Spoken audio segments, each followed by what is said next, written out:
Hello guys, welcome back to my YouTube channel. আজকে এসেছিলাম স্কাইলাইনে ঘুরতে এসেছিলাম।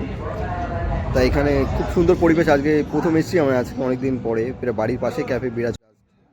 এদিকে খুব ভিড় হচ্ছে, কিন্তু রাত এখন বেজে গেছে প্রায় তোমার 9টা। ভিড় ওই জন্যে কম আছে, একটু পরে আবার ভিড় হবে। তা তোমরা একদিন ভিজিট করো এই ক্যাফেতে, ভালো ক্যাফে। ফুলল্যান্ড পিৎজাটা খুব দারুণ, খেতেও খুব টেস্ট। আর রেস্টুরেন্টটা দেখো কেমন, খুব সুন্দর ক্যাফেটা, তোমরা দেখে নাও। ভিডিওটা দেখার জন্য অনুরোধ রইলো, আর যত পারবে শেয়ার করো। আর তোমরা ভিডিও দেখছো কিন্তু কেউ সাবস্ক্রাইব